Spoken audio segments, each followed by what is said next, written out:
Hello friends, welcome to easy quick சமையல். இன்றைக்கி evening snacks recipe தான் பார்க்க போகிறோம். 10 நிமிஷத்தில் டக்குன்னு செஞ்சுக்கலாம். ரொம்ப சாஃப்டாக இருக்கும், சாப்பிட்றதுக்கு ரொம்ப க்ரன்ச்சியாக இருக்கும். வாங்க இது எப்படி பண்ணுறதுன்னு பார்க்கலாம். நம்ம வீட்டில் இருக்குன்னா சில பொருட்கள் வச்சு தான் நம்ம பண்ண போகிறோம். ஈஸியாக குயிக்காக பண்ணிக்கலாம். அதுக்கு பவுலில் 1 கப் அளவுக்கு மைதா எடுத்துருக்கேன். இது சேர்த்துக்கலாம்.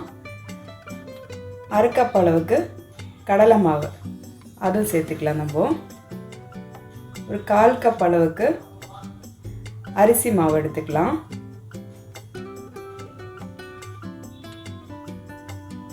இப்போ கட் பண்ணி வச்சா ஆனியன் ரொம்ப குட்டி குட்டியாக அரிஞ்சிக்கோங்க, அப்போ தான் கரெக்டாக இருக்கும்.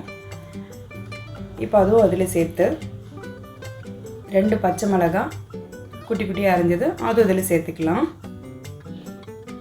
இப்போ சின்ன ஸ்பூன் அளவுக்கு இஞ்சி பூண்டு பேஸ்ட்டு அதுவும் இதில் சேர்த்து 1/2 கப் அளவுக்கு தயிர் அதுவும் இது கூட சேர்த்துக்கலாம்.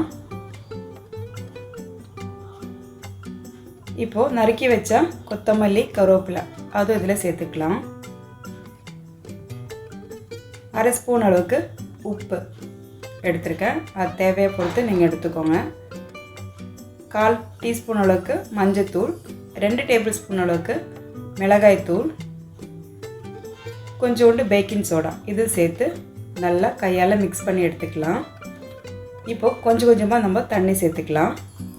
தண்ணி ரொம்ப அதிகமாகவும் ஆகக்கூடாது, கம்மியாகவும் எடுக்கக்கூடாது. நம்ம கையில் பிடிக்கும்போது எண்ணெயில் ஒன்றுன்னா போட்டு எடுக்கிற மாதிரி இருக்கும். அதனால் நீங்கள் பார்த்து தண்ணி சேர்த்துக்கோங்க. பாருங்கள், கையில் எடுத்தோன்னா இப்படி கொஞ்சம் கொஞ்சமாக கையிலேருந்து கொட்டணும், அந்தளவுக்கு பதத்தில் நீங்கள் தண்ணி ஊற்றி எடுத்துக்கோங்க. இப்போ பேன் சூட் பண்ணி எண்ணெய் ஊற்றிக்கலாம். எண்ணெய் சூடானதுமே இந்த மாதிரி கையால் எடுத்து நம்ம கொஞ்சம் கொஞ்சமாக போட்டு எடுத்துக்கலாம். இல்லைனா நம்ம ஸ்பூன் வச்சு கூட ஈஸியாக போட்டுக்கலாம். நான் அதுவும் காமிக்கிறேன். இப்போ ஸ்பூன் வச்சு போடும்போது கொஞ்சம் ஈஸியாக தான் இருக்குது. நீங்கள் இந்த மாதிரி கூட ட்ரை பண்ணிக்கலாம். இப்போ ஒரு சைடு வந்ததுமே நம்ம திருப்பி போட்டு வேக வச்சு எடுத்துக்கலாம். இப்போ கொஞ்சோண்டு கருவேப்பிலை வேணால் சேர்த்துக்கலாம், நல்லா மணமாக இருக்கும். அப்போ சேர்க்கும்போது சேர்த்து ஃபைனலாக எல்லாமே எடுத்து சர்வ் பண்ண வேண்டியதான். அவ்வளோதாங்க, ரொம்ப ஈஸியாக குயிக்காக முடிஞ்சிச்சு நம்மளோட குட்டி குட்டி போண்டா. உங்களுக்கு இந்த வீடியோ பிடிச்சிருந்தனா லைக் பண்ணுங்கள், சப்ஸ்கிரைப் பண்ணுங்கள், கமெண்ட் சொல்லுங்கள், ஃப்ரெண்ட்ஸ் அண்ட் ஃபேமிலிக்கு ஷேர் பண்ணுங்கள். என்ஜாய் பண்ணி சாப்பிடுங்க, ஆரோக்கியமாக வாழுங்க. தேங்க்ஸ் ஃபார் வாட்சிங்.